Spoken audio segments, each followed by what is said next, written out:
Nature is made possible by public television stations, by Siemens, a leader in high-technology electronics and electrical engineering. Nationwide, 27,000 Americans in 400 locations. The name is Siemens. And by your gas company and America's gas industry, bringing natural gas through 1 million miles of underground pipelines to 160 million people.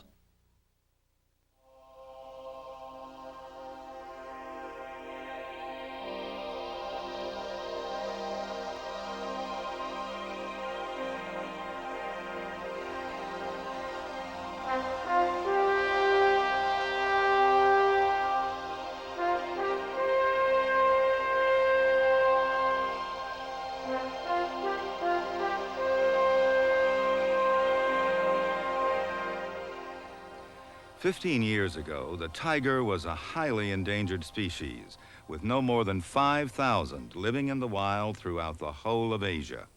40 years earlier, there had been 40,000 in India alone. Hi, I'm George Page for Nature, and this is Benzu, a 5-year-old Bengal tiger.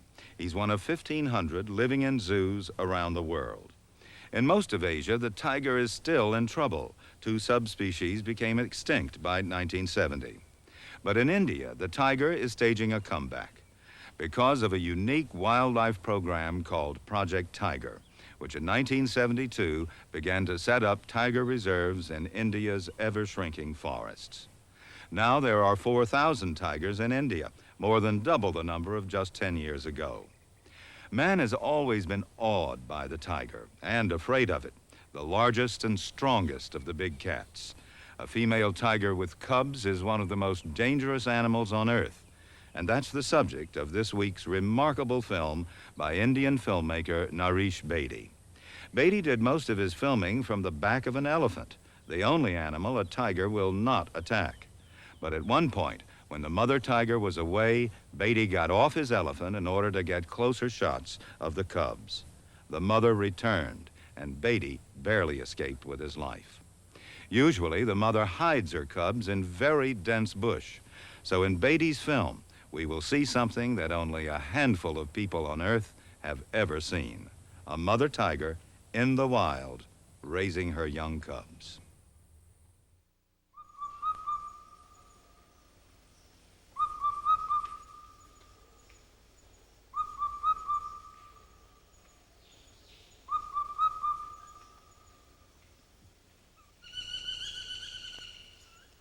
The world's most beautiful cat, the supreme predator, in complete harmony with its environment.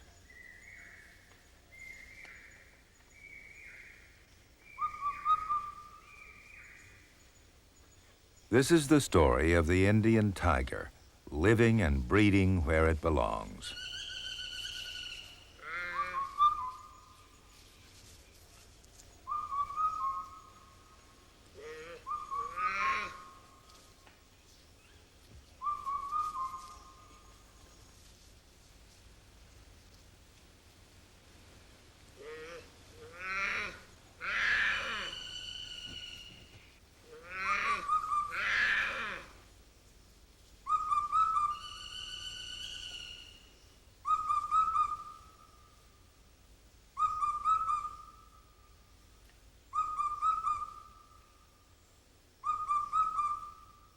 Our film follows this tigress as she raises her cubs to become fierce, independent rulers of the jungle.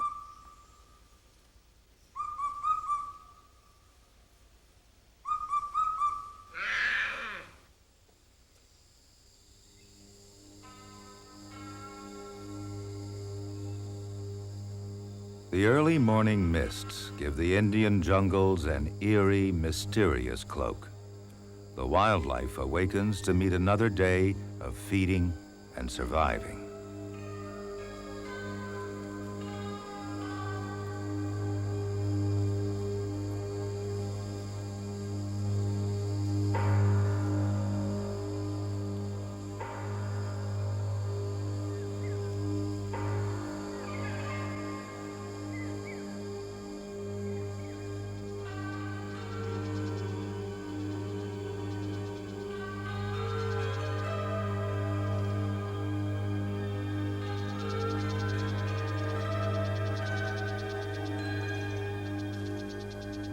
Jackal pups play until they sense danger.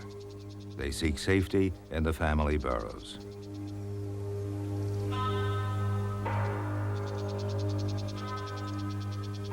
Tigers do most of their hunting in the early morning or late evening.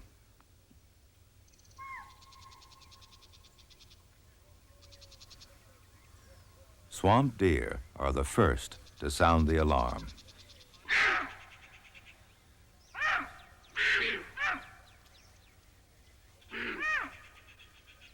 Chitals, too, sense that danger lurks nearby. They move forward to scan the grasslands, scenting the forest air to locate the hunter. The weak, sickly, or young are easier to bring down. In this case, a chital fawn falls to the tigress, killed by strangulation. Tigers seldom eat where the kill is made, preferring to take it to a safer spot.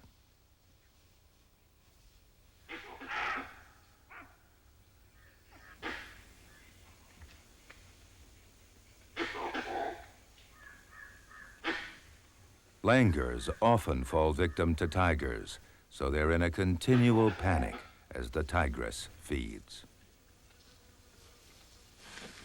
Tigers always begin eating their kills at the rump.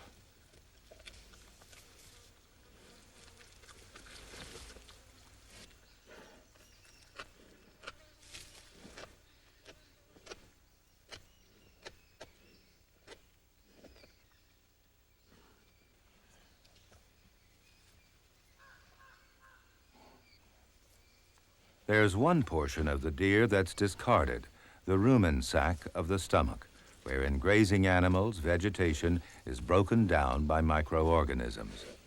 Even so, the skin of the sac is sometimes eaten.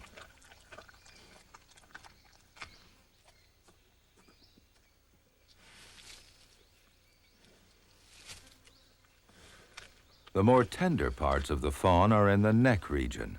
These are saved for the cubs, hiding close by in the grass.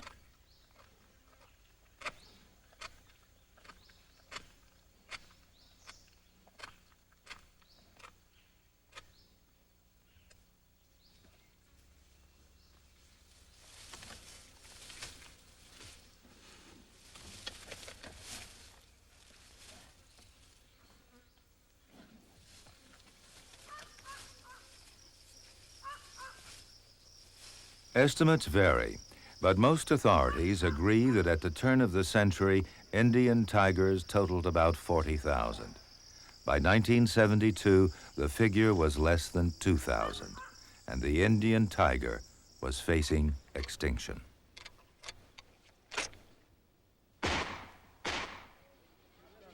The downfall began in the days of the British Raj. Tiger hunting was a pastime enjoyed by both wealthy Maharajas and white hunters.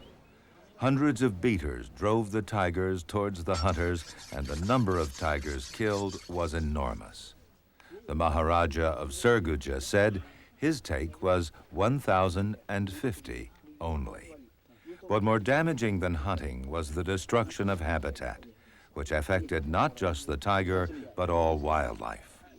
Large areas of India's wilderness were lost to modern development. Then after independence, firearms became available to everyone, and poachers took an enormous toll. This confiscated haul of leopard and tiger skins was worth a fortune. The number of tigers fell drastically. The seriousness of the situation was brought to the world's attention at a meeting in New Delhi of the International Union for the Conservation of Nature. The Indian government banned tiger hunting, but an end to the killing would not solve all the tiger's problems. The late Prime Minister Indira Gandhi appointed a special task force to determine what the tiger needed to survive.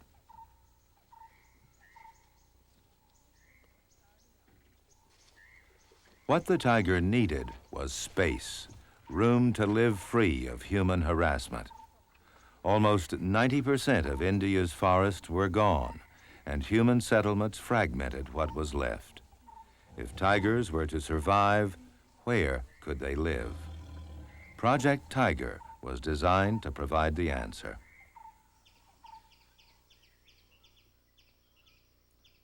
Corbett National Park, named after a famous hunter turned conservationist, was selected to launch the project. Situated in the foothills of the Himalayas, it's ideal tiger country.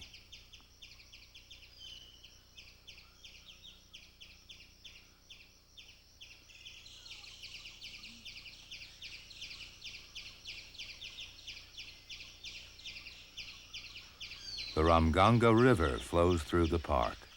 The gharial, a rare fish-eating crocodile, is found here.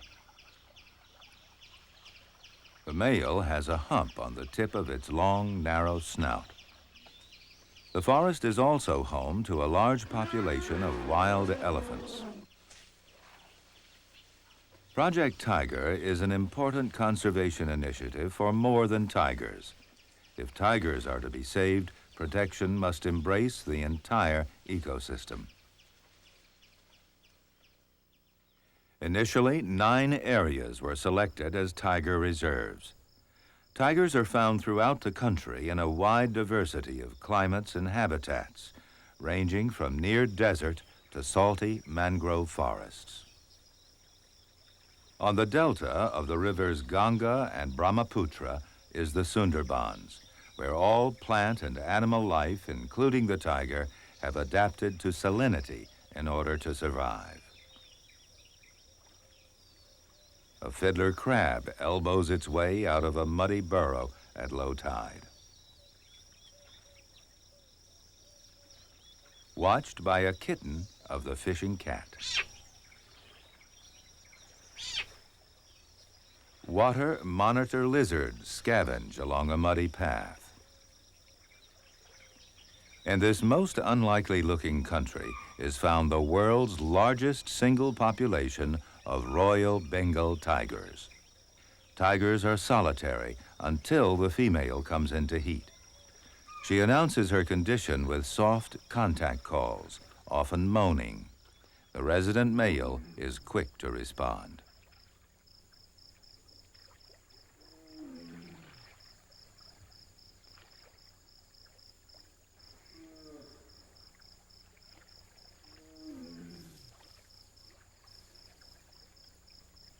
Both sexes have well-defined territories, signposted by scent marks left on trees and bushes. During the mating season, these marks also advertise a female's readiness to mate.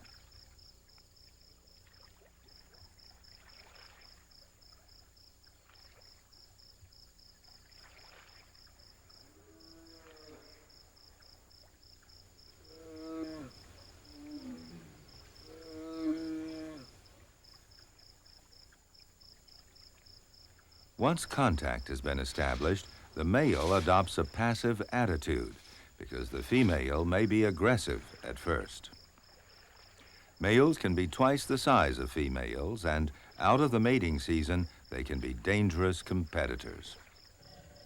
Eventually, she's convinced of his good intentions, and mating takes place.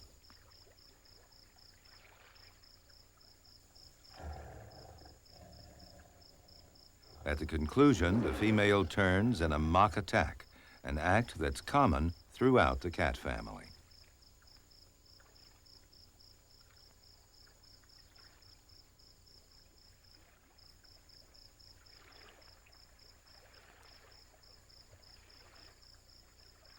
For a week, the 1 week of estrus, the pair remains close together. The tigress needs the stimulus of repeated copulation before she will ovulate, so mating is frequent, occurring as often as 50 times a day.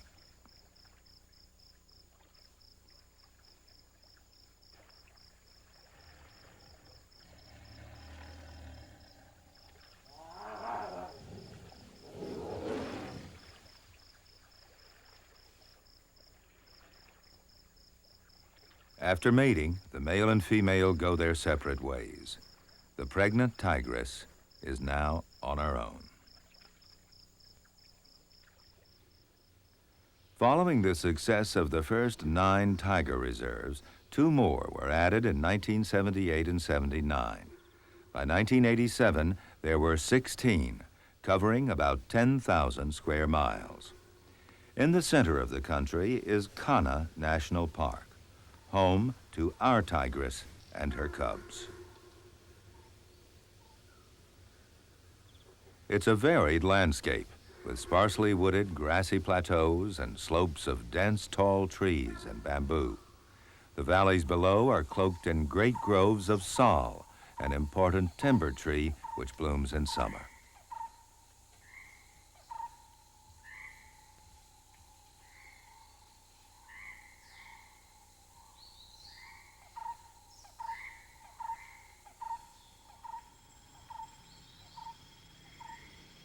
The challenge for Project Tiger was to manage the park, control poaching, and protect it from fire. The Indian government gave $5 million, and the World Wildlife Fund raised another $1 million to buy vehicles, equipment, and communication systems. Tiger to control. कोई सूचना अभी प्राप्त हुई है क्या बताएं जरा? With the help of modern technology, park personnel gained far greater control over poaching and forest fires.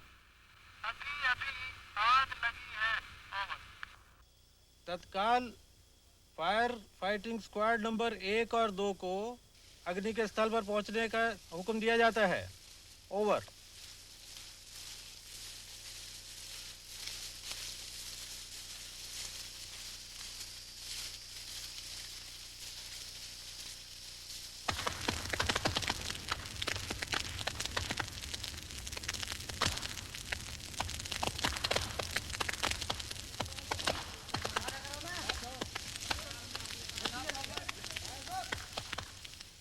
Some forest fires are started by villagers to promote better grass for their cattle, but this destroys the undergrowth, sometimes killing many young birds and animals, even tiger cubs.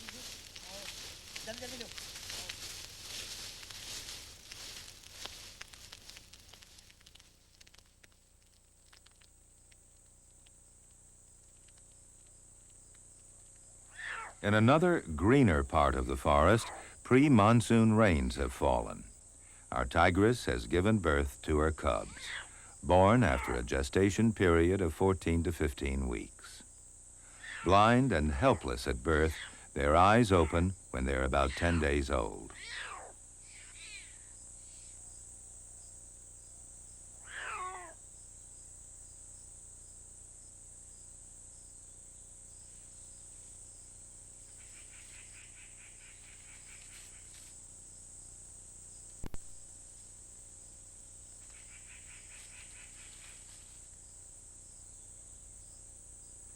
Caring for her young is a full-time occupation. She must guard them against predators. Leopards, hyenas, wild dogs, and even snakes will take them at this age. This is an unusual site the tigress has selected for her cubs. More often, they're found in rocky shelters or caves.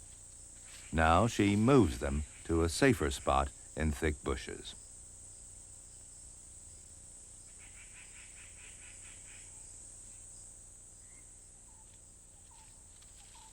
The male plays no part in raising the cubs.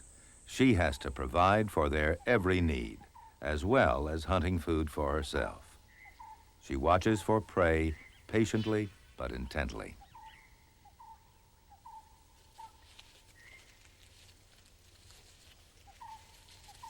The chitals are unaware of the danger lurking in the grass.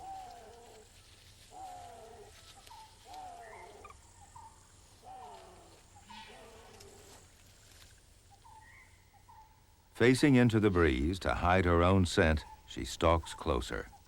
But the odds are very much against her. The first warning, a lapwing's alarm, is picked up by others.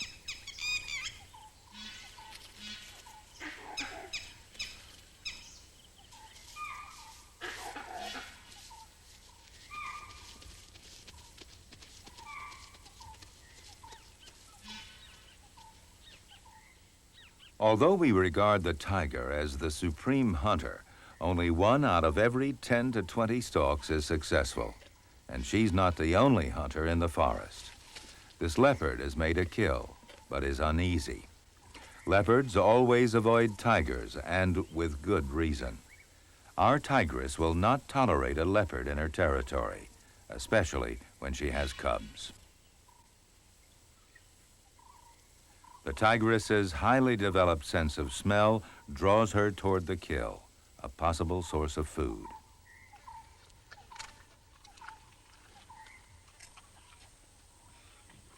The leopard hurriedly bites off chunks of meat from the belly of its chital.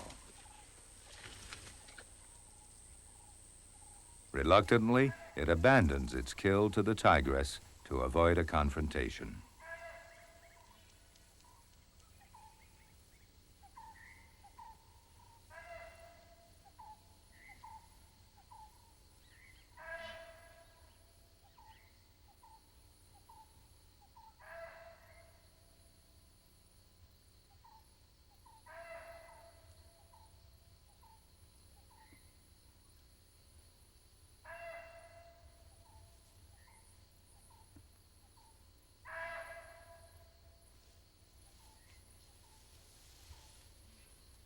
The tigress drags it away to a safer spot. Although this is only a small deer, tigers are capable of moving large kills weighing up to 1,100 pounds.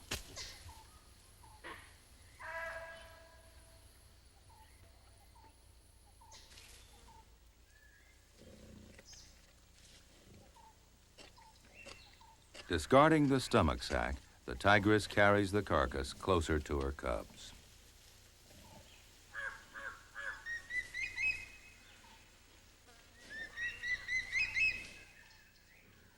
A crested hawk eagle calls to its mate. They often scavenge the leftovers of tiger and leopard kills.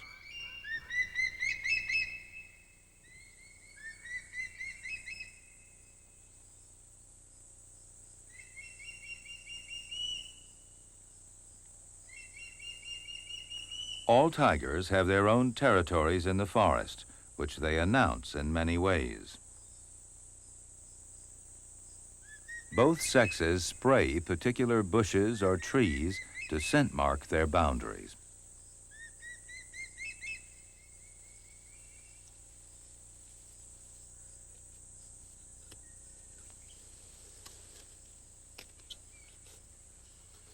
Scratching tree trunks has a dual purpose, keeping the claws in good condition as well as signposting the territory.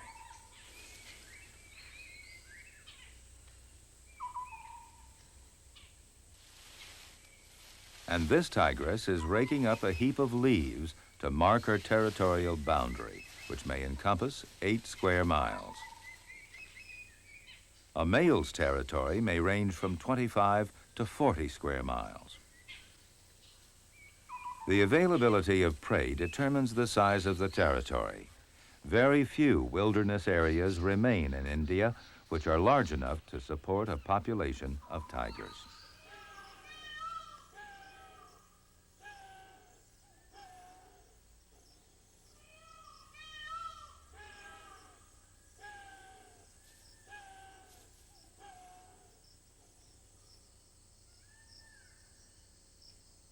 One of the problems facing Project Tiger is competition between prey species and the domestic cattle of villagers living within the reserves. In order to create tracts of land big enough to ensure the tiger's survival, villagers and their cattle would have to be relocated. It was a painful and drastic decision. But once the cattle are moved away, these forest clearings will again become grazing ground for wild animals, prime tiger habitat. People who had lived and worked here for generations were persuaded to move to other lands in less sensitive areas. They were given alternative sites for their fields and cattle and were also provided with timber and financial compensation to build new houses. These measures are now being extended to many more tiger reserves, but it's a slow process. In all, 33 villages have been relocated so far.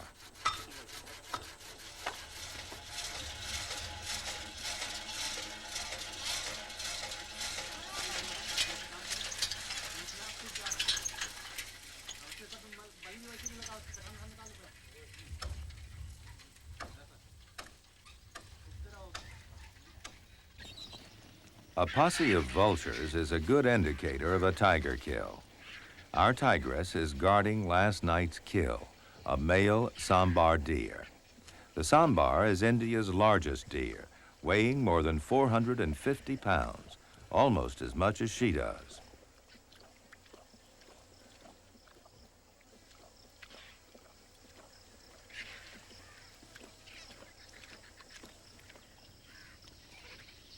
Usually, tigers remain on guard close to their kills, protecting their next meal.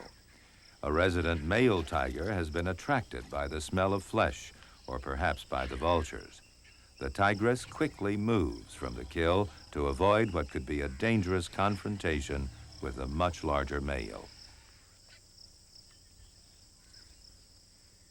But he doesn't seem interested.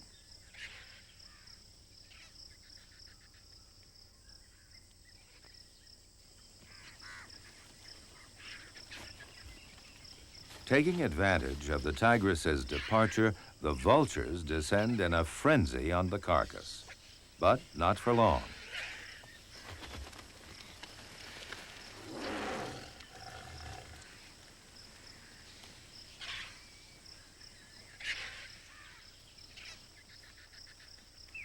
The cubs are now about 3 weeks old, eyes open, active bundles of soft fur. Leaving her kill to the male, she returns to them and finds that a family reunion has occurred in her absence.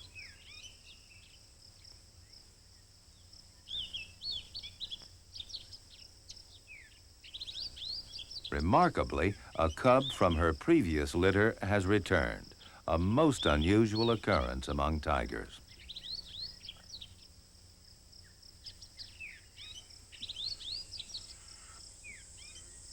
A tigress usually doesn't breed again until the cubs from her previous litter have become independent.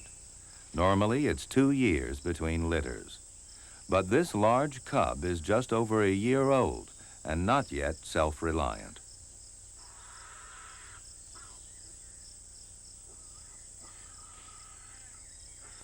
The tigress and her cubs recognize each other by their individual scents.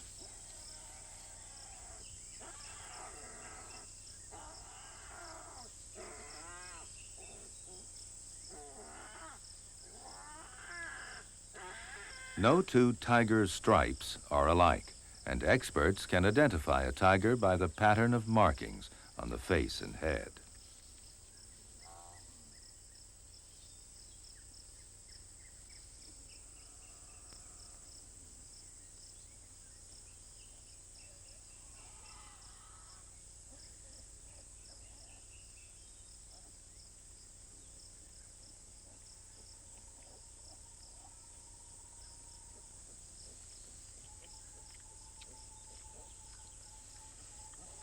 The older cub, although underdeveloped for its age, dominates the young ones, and if it stays, they would be deprived of some of their mother's milk, putting them in jeopardy.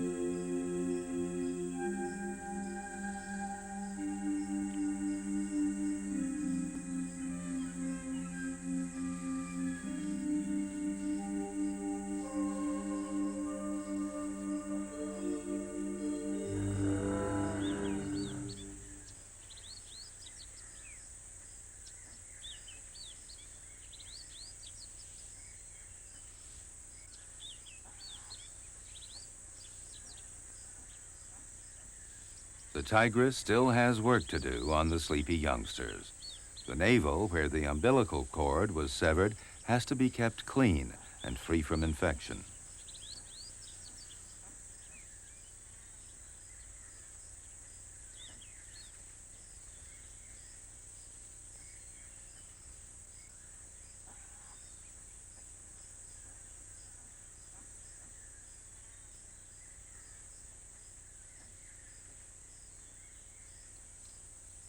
As the monsoon approaches, the tigress moves her cubs from the bushes to a higher spot. It will be too wet for them here during the rains.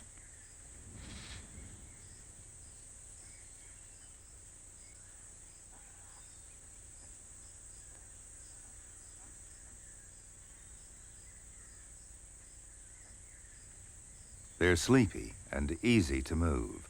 She carefully lifts a cub, placing it behind her canines. They're picked up by the neck and carried one at a time to a secure spot more sheltered from the rain.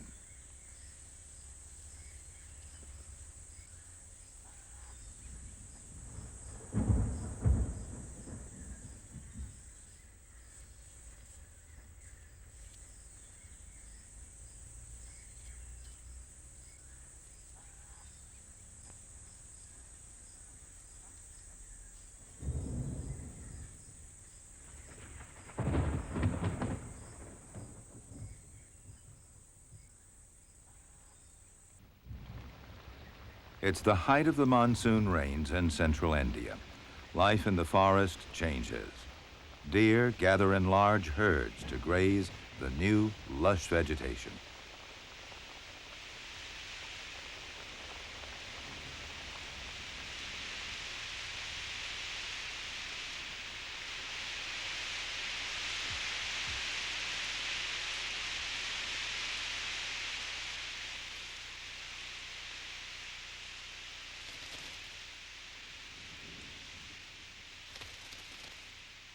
Even during the monsoon, the river flows clear. Soil erosion is negligible here. All 16 tiger reserves have core areas in which human interference is minimized, where there are no forestry operations, nothing to upset the course of life and death in the forest.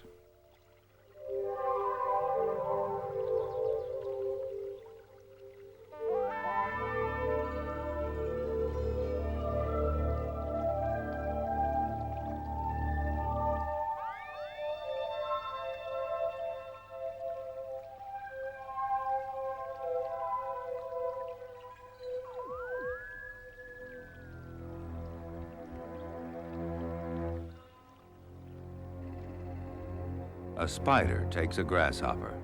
Another spider ends up in the clutches of a wasp, taken to feed its larvae.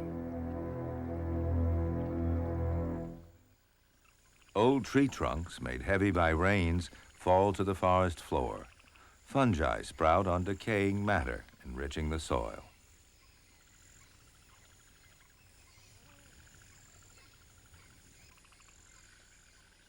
Seeds germinate in the warmth after the rains, providing a rich food source for the langurs.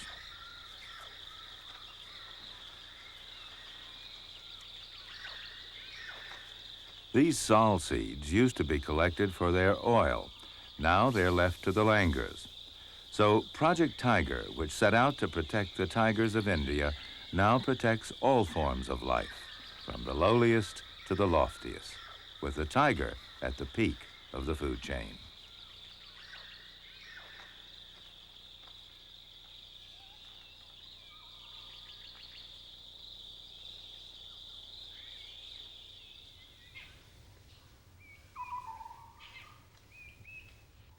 By now, our tiger cubs are 3 months old, looking like overgrown domestic kittens.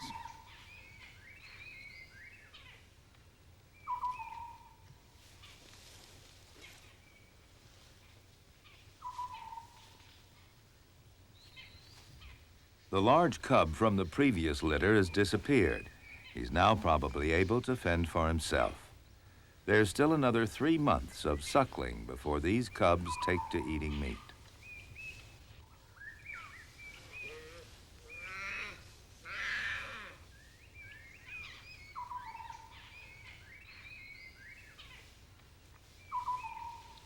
For now, milk is their main diet, although they'll often have some regurgitated meat as well.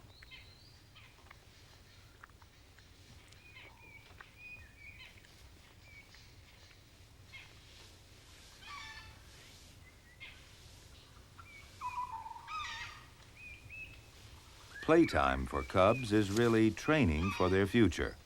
The mother encourages them to pounce on her twitching tail, and they playfully bite twigs and other objects to help their teething.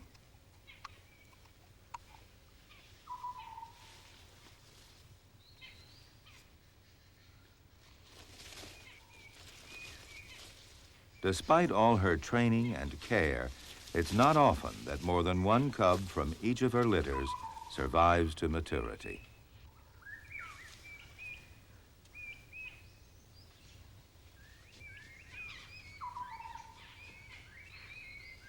Two of the cubs are lively, but the third, the weakest one, doesn't join in their play. It's limping.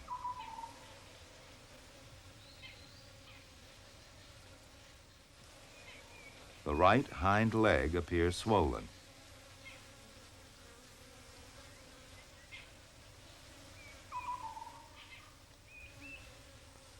Flies, too, follow its footsteps. It's been injured.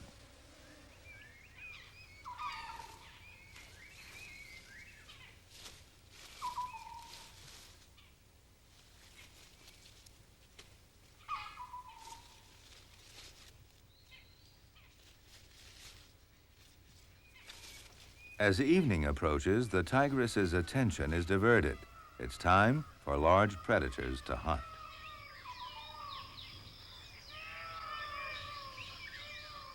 The forest echoes with alarms of Barasinga, the swamp deer.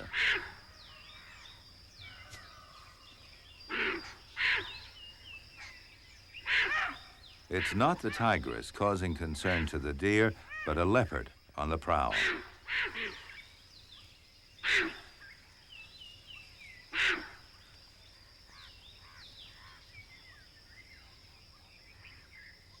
The tigress sets off in pursuit, since her cubs could be in danger from the intruder.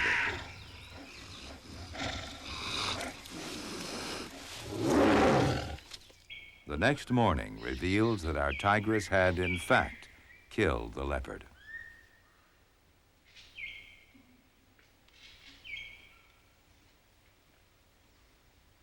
She proudly guards her kill, an event seldom seen in the wild and never before filmed.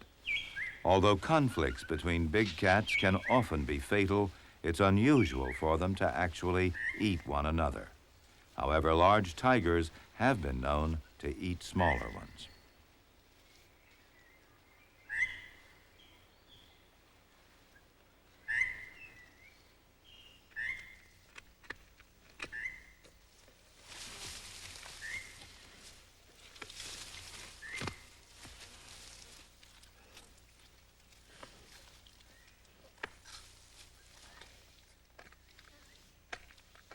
Licking its prey is not a matter of hygiene.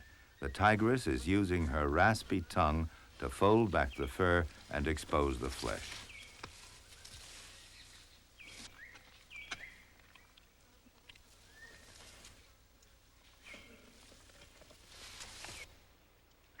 Nearby, in a dried-up riverbed, another predator, another source of food.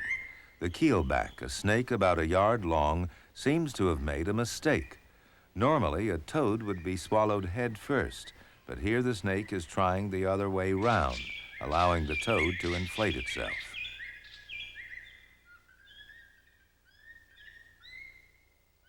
Because the snake's jaws are not jointed, it can open wide and eventually swallow the toad.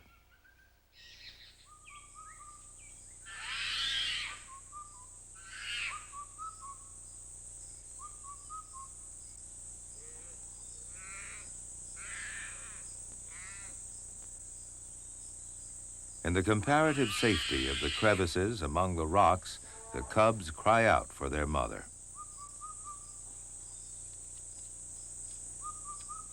She has no choice but to leave them here while out hunting, once again exposing them to danger. Fending for herself and her family is a tiring business.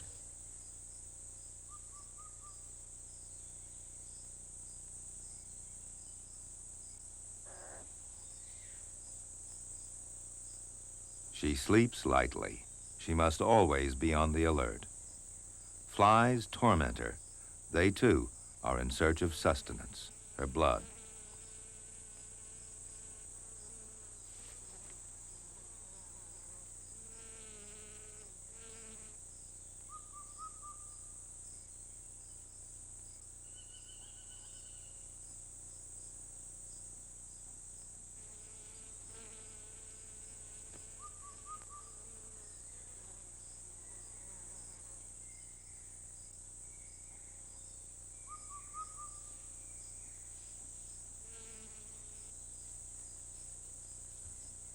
Grooming, keeping the fur and skin in good condition, is vitally important to all animals.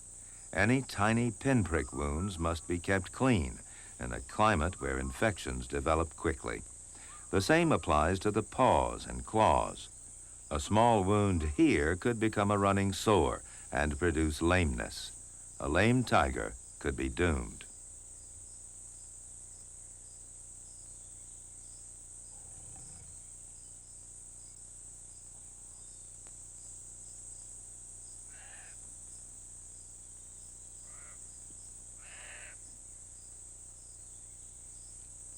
The injured cub has become much worse now.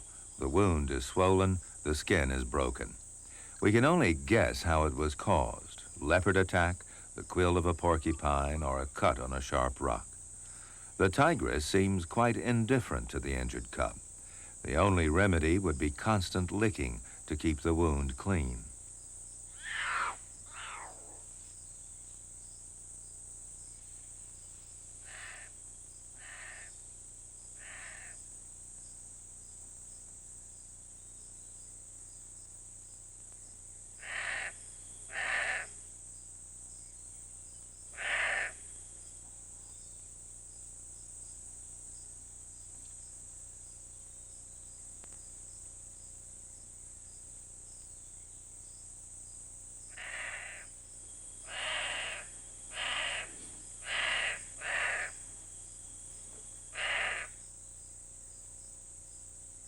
It's almost as if the tigress realizes the cub is doomed.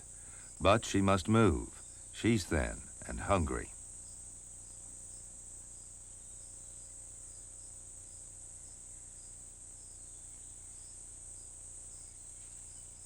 She must hunt again for herself and her family.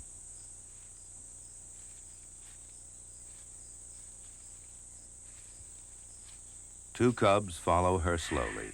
The third limps behind.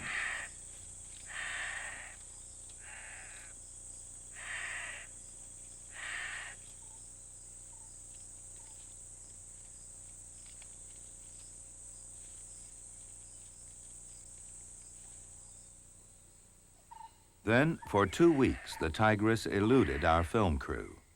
One day, the cub was found abandoned.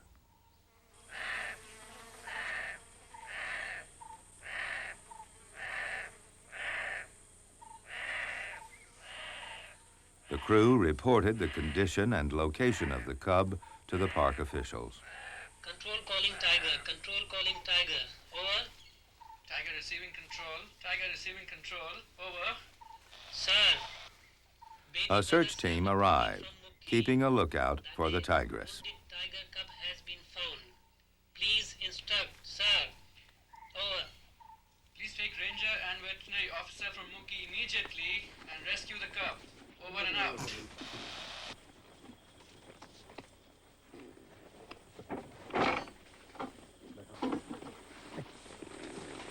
देखिए शेर को जरा बच्चे को doctor साहब spring निकालें spring तो आई है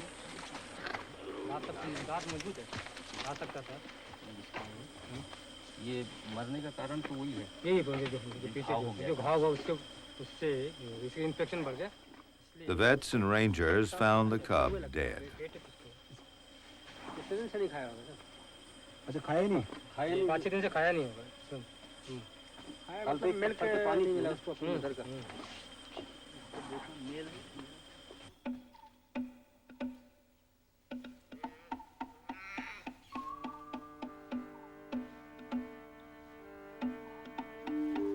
The surviving members of the family were found fit and well. The cubs are a male and a female. Their play is getting less gentle. It's almost a contest of strength. The aggression they will need when they hunt for themselves is developing with each passing day.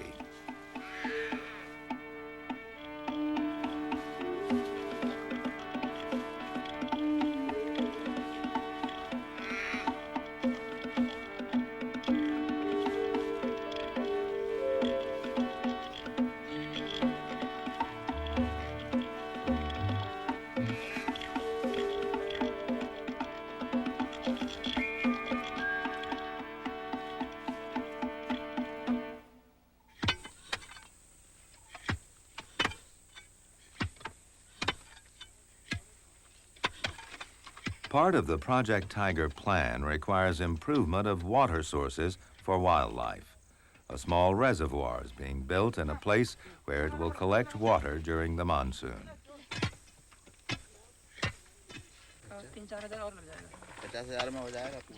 The Indian government's investment in Project Tiger has been enormous.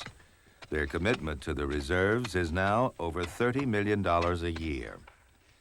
Members of the Bengal tribe used to work, live, and hunt in the forests. Today, they find employment in various conservation efforts.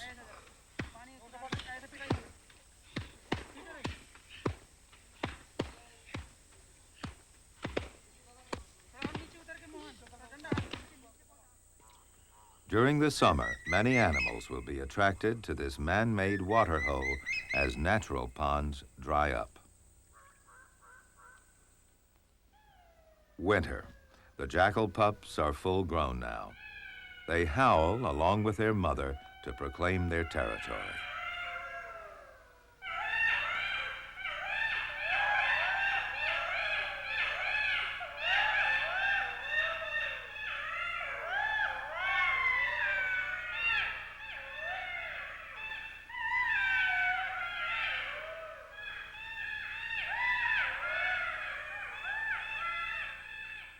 Our two cubs are now 6 months old.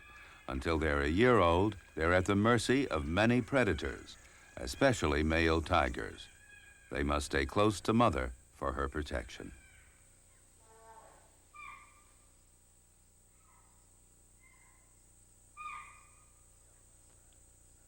The elephant grass in the meadow has grown and bloomed.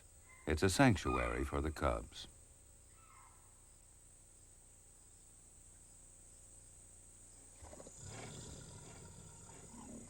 The male cub shows distinct aggression to the film crew, although the tigress is quite calm. Our camera team had been out of the park for the 4 months of the monsoon, when the area was inaccessible. During that period, the cubs had not seen the once familiar elephant team carrying the film crew.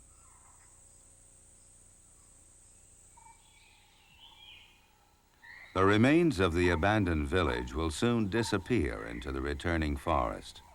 Since the villagers and their cattle were moved out, chital and swamp deer have moved in to graze where crops were once grown.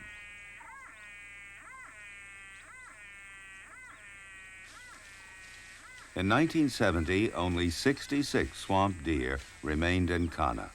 Their very existence was threatened, partly due to overgrazing by domestic cattle. With the pressure removed, they have recovered and now number about 500, another endangered species that has benefited from Project Tiger.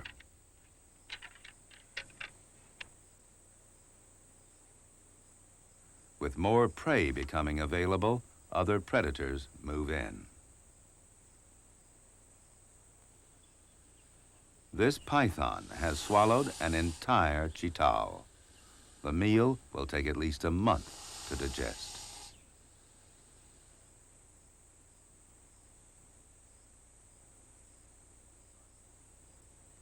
Our tigress, too, has moved into this rich area. Her cubs are over a year old and showing all the signs of maturity. They now accompany her on hunting trips. The quarry is a group of swamp deer. With young of this size, She must either hunt for larger prey or else hunt more often.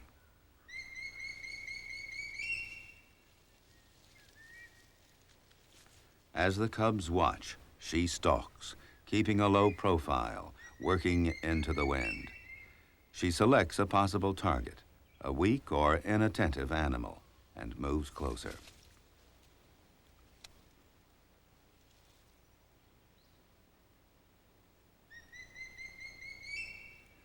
Tigers do not run down their prey. They stalk to within a few yards, then explode into a final burst of speed.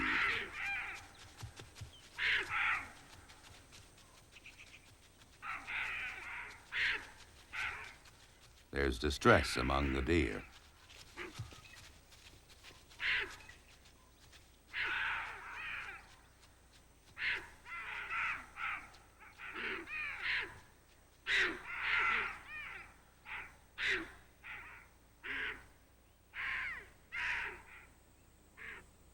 A young swamp deer stag is brought down by the tigress, and the hungry cubs quickly join her. They're allowed to eat first, while their mother waits nearby.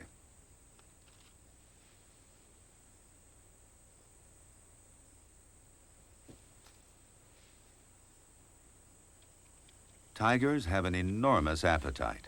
They can eat 65 pounds of meat at one meal.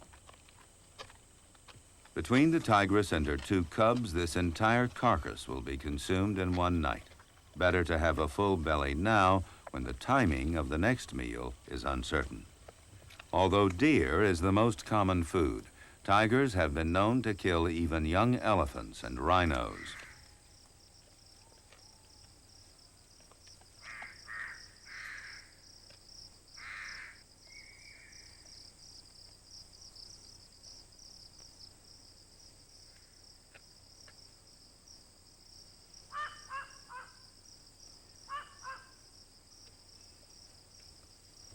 The antlers of the young swamp deer are covered in velvet, rich in blood, and therefore a tasty morsel.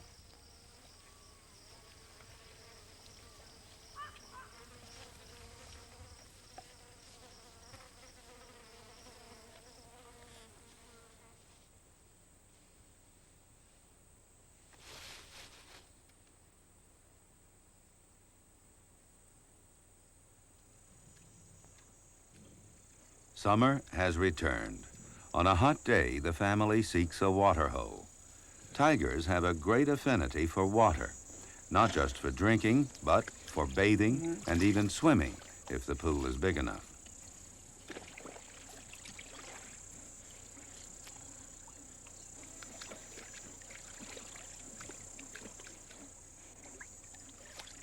The young male tests the temperature. He's not sure about going in.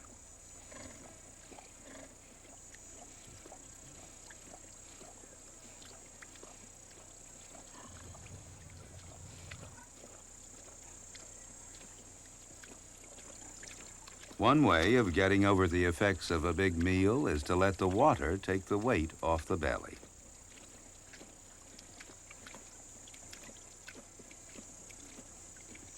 It's now possible to see the difference between the cubs. The male is much bigger.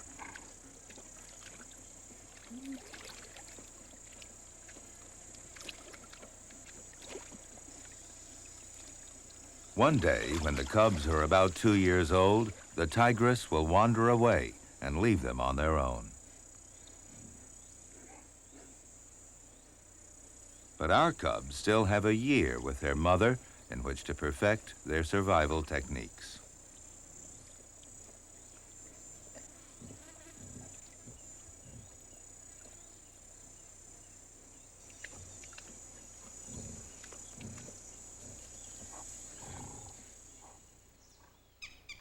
It's a year later.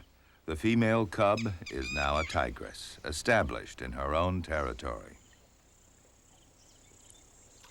The male is also totally independent. He has learned the laws of the jungle, part of which he now rules. The Indian tiger has been saved so far, but with fewer than half living in protected areas, conflict with the growing human population is inevitable. Can Project Tiger alone ensure the future of this magnificent animal? Time alone will provide the answer. Nature is made possible by public television stations, your gas company, and the gas industry, whose respect for nature and the environment is reflected in the underwriting of this series. America's gas industry provides 160 million people with natural gas energy all across the country. And by Siemens, a leader in electronics and electrical engineering, 27,000 employees, 47 manufacturing facilities. The name is Siemens.